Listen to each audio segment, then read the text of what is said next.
What's going on, everybody? I'm Jory Goodman, the Time Teller. Do you like to travel? For work, for pleasure maybe? Well, it's really none of my business, but if you travel a bunch, you should probably wear a GMT watch on your wrist. Very, very useful for the adventurers out there because you can track 2 different time zones at the same time. Now, I actually made an episode compiling my 5 favorite GMT watches you can get for under $500. Click up here to watch that episode. But the #1 complaint I got about that episode was that each watch I chose was a bit over 40 millimeters. And I know not everybody wants to wear watches over 40 millimeters, especially if they have smaller wrists. Well, guess what? I went back to the drawing board because I'm not satisfied. Okay, guys, I want to get you the best information possible. Here's 5 GMT watches that are at 40 millimeters or just below. Now, I say just below because although each watch on this list is listed at 40 millimeters, some of them actually measure just a bit smaller than that. It's 3:45 p.m. Let's get down to business.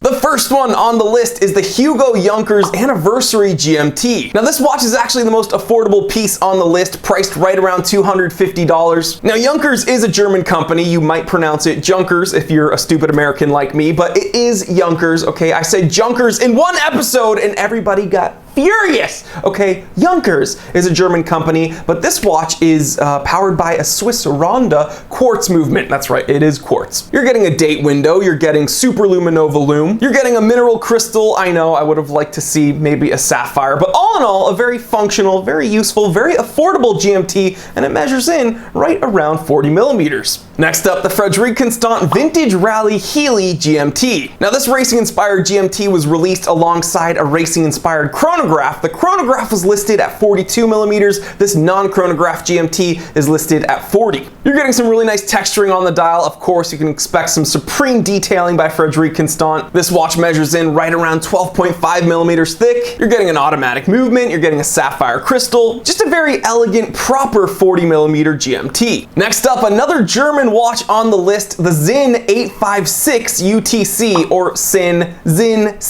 doesn't matter. I'll always mispronounce it because I'm apparently an idiot, according to you guys in the comment section. All right, so this 856 by Zin is actually not technically a GMT, it's a UTC, although they function the same way. Are you confused? Me too. According to the internet, GMT is an actual time zone, whereas UTC is a time standard that is used to keep time synchronized across the world. So guys, don't freak out, okay? This UTC watch, you can still track 2 different time zones, and of course it shares the same time as GMT. Now, from a design standpoint, this Zin has an incredibly legible dial, big, bold hands. You're getting an ETA automatic movement. You're getting a 200-meter water resistance rating. You're getting a sapphire crystal. All in all, just a super tough, super functional UTC watch, but of course you can use it like a GMT, guys, same.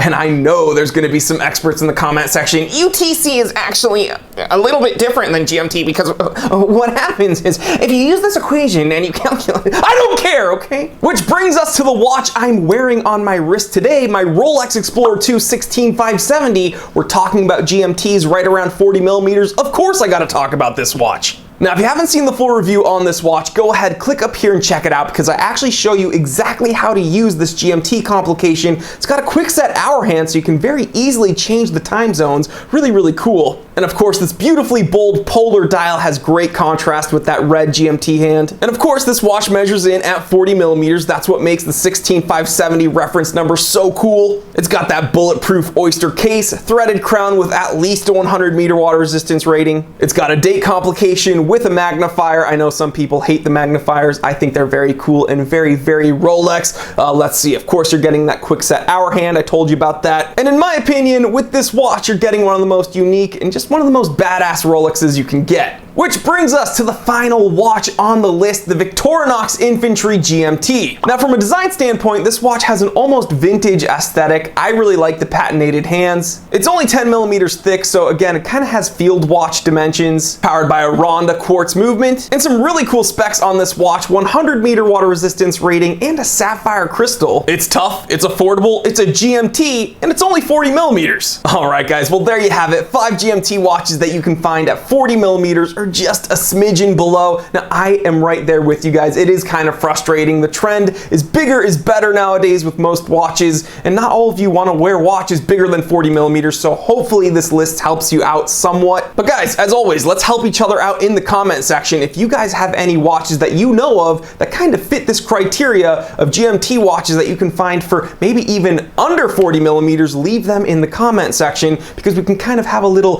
database, a little reference guide in the comment section of this video, so other viewers can look there and find more watches. So seriously, if you know of a GMT that's 40 millimeters or below, comment in the comment section. And as always, I want to thank you so much for checking out the Time Teller shop. I got watches, watch straps, watch toolkits, watch winders even. It's really the one-stop shop for the watch collector like you, and you might even find some of these GMTs there. So click the link in the description below, shop around. You help me out a ton when you do that, so thank you. And if you're new here, if this is your first time checking out the Time Teller shop, I want to say thank you so much for stopping by, but let's make this a little bit more official. Go ahead, click that subscribe button. It takes 1 second and it helps me out a ton. And while you're at it, you can go ahead and click that little bell icon, because YouTube does a terrible, the worst job of notifying my subscribers when I upload, and I upload all the time, and I do not want you to miss out. Like, comment, subscribe, share this with other watch enthusiasts, other people that you think would enjoy this. I'm Jory Goodman, the Time Teller, and always remember, I didn't invent time. I just tell it. All right, well, if you enjoyed this episode, please consider subscribing to the channel, because there's a whole lot more where that came from. Also, I have no idea how YouTube works yet. Hopefully in the future I'll get the hang of it, but I think there should be some recommended videos for you to watch. There might be one over on this side of the screen. There might be one over on this side of the screen. Who knows where they're gonna be? YouTube's always changing. Life is always changing. You know, there's a lot to learn about life. We'll save this for another episode. Anyway, click one of these videos, watch it, subscribe to the channel. I love you.